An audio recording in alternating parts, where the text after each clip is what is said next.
Erattupetta police സ്റ്റേഷനിൽ ഇപ്പോൾ ജോസി ബാബു ഉണ്ട്. ജോസി, ഈ കുടുംബാരോഗ്യ കേന്ദ്രത്തിൽ വൈദ്യപരിശോധന പൂർത്തിയാക്കിയതിനു ശേഷം ഈരാറ്റുപേട്ട പോലീസ്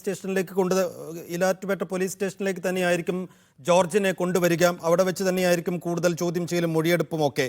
അങ്ങനെയെങ്കിൽ എത്ര സമയം ഇനി ഈ വൈദ്യപരിശോധന പൂർത്തിയാകാൻ വേണ്ടിവരുമെന്നാണ് കരുതുന്നത്?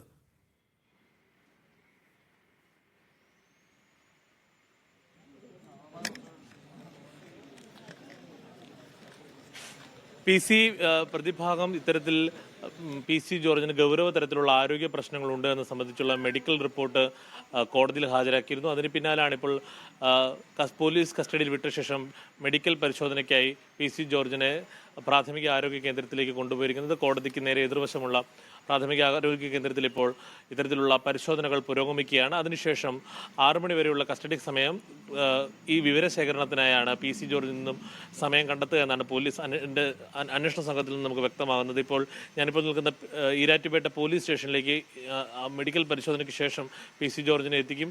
കേസുമായി ബന്ധപ്പെട്ടുകൊണ്ടുള്ള മറ്റ് വിവരങ്ങൾ ശേഖരിക്കും. അതിനുശേഷം കസ്റ്റഡി സമയം പൂർത്തിയായ ശേഷം വീണ്ടും കോടതിയിൽ ഹാജരാകും. തുടർന്ന് കോടതിയാണ് പിന്നീടുള്ള നടപടിക്രമങ്ങൾ തീരുമാനിക്കുക. ഒന്നുകിൽ റിമാൻഡാണോ അല്ലെങ്കിൽ മറ്റെന്തെങ്കിലും തരത്തിലുള്ള ജാമ്യം അനുവദിക്കുമോ അല്ലെങ്കിൽ വീണ്ടും പോലീസ് കസ്റ്റഡിയിൽ വിടുമോ എന്നുള്ള തരത്തിലുള്ള 3 സാധ്യതകളാണുള്ളത്. ഈ സാധ്യതകൾ പിന്നീട് പോലീസ് കസ്റ്റഡിക്ക് ശേഷം കോടതിയിൽ ഹാജരാകുമ്പോഴായിരിക്കും കോടതി തീരുമാനിക്കുക. എന്തായാലും കഴിഞ്ഞ ജനുവരി 5 നടന്ന ചാനൽ ചർച്ചയിലാണ് വിവാദമായ പരാമർശം PC ജോർജ് നടത്തുകയും ആ പരാമർശവുമായി ബന്ധപ്പെട്ടുകൊണ്ട് വിവിധ പരാതികൾ ഉയർന്നു വരികയും ചെയ്തത്. ആദ്യം കോട്ടയം സെഷൻസ് കോടതിയിൽ മുൻകൂർ ജാമ്യാപേക്ഷ സമർപ്പിച്ചു. പിന്നീട് ഹൈക്കോടതിയിലും മുൻകൂർ ജാമ്യാപേക്ഷ സമർപ്പിച്ചു.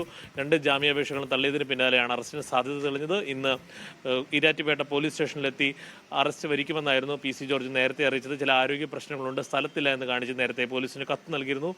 ഈ കത്ത് പരിഗണിച്ചുകൊണ്ട് PC ജോർജ് ഇന്ന് എത്തുമെന്നുള്ള പ്രതീക്ഷയിൽ അല്ലെങ്കിൽ ആ നിലയ്ക്ക് PC ജോർജ് നേരിട്ടെത്തി അറസ്റ്റ് വരിക്കുമെന്നുള്ള പ്രതീക്ഷയിലായിരുന്നു അന്വേഷണ സംഘം ഉണ്ടായിരുന്നത്. എന്നാൽ പോലീസിനെ കബളിപ്പിച്ച് PC ജോർജ് കോടതിയിൽ നേരിട്ട് ഹാജരായി കീഴടങ്ങുകയായിരുന്നു. എന്തായാലും രാവിലെ PC ജോർജിൻ്റെ കേസ് പരിഗണിക്കുന്ന വേളയിൽ വിവിധ മുൻകാല കേസുകളടക്കം പ്രോസിക്യൂഷൻ ചൂണ്ടിക്കാണിച്ചു. PC ജോർജിനെ കസ്റ്റഡിയിൽ വേണമെന്നുള്ള ആവശ്യമായിരുന്നു ആദ്യം പോലീസ് മുന്നോട്ട് വെച്ചത്. പിന്നീട് ഇത്തരത്തിലുള്ള ഒരു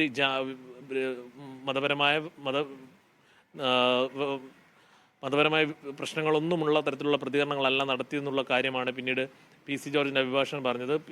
എന്നാൽ മുൻകാല കേസുകളുടെ പശ്ചാത്തലത്തിൽ PC ജോർജിന് കസ്റ്റഡിയിൽ വേണം എന്നുള്ള നിലപാട് അന്വേഷണ സംഘം സ്വീകരിക്കുകയും മുൻകാല കേസുകളുടെ റിപ്പോർട്ട് പിന്നീട് ആവശ്യപ്പെടുകയും ചെയ്തു. 2 മണിക്ക് കോടതി റിപ്പോർട്ടുകൾ പരിഗണിച്ചാണ് ഇപ്പോൾ 4 മണി വരെ പോലീസ് കസ്റ്റഡിയിൽ വിട്ടിരിക്കുന്നത്. എന്തായാലും ഇപ്പോൾ അല്പസമയത്തിനകം മെഡിക്കൽ പരിശോധന പൂർത്തിയായി ഈ പോലീസ് സ്റ്റേഷനിലേക്ക് തന്നെ കൊണ്ടുവരും എന്നാണ് മനസ്സിലാക്കുന്നത്. പോലീസ് സ്റ്റേഷനിലെത്തിച്ച് വിശദമായ വിവരശേഖരണം നടത്താനാണ് അന്വേഷണ സംഘത്തിൻ്റെ നീക്കമെന്നാണ് മനസ്സിലാക്കുന്നത്.